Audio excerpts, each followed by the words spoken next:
Agora, você pegava o Garrincha e ele fazia coisas fantásticas, não é? Eu já vivi 2 lances com o Garrincha.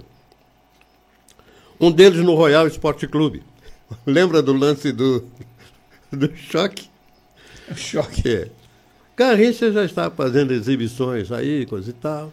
Vai jogar o Botafogo do Garrincha com o Royal Esporte Clube. Foi durante a noite, uma quarta-feira, talvez, tinha chovido muito, mas naquele momento não estava chovendo, não. Mas o campo estava bem molhado.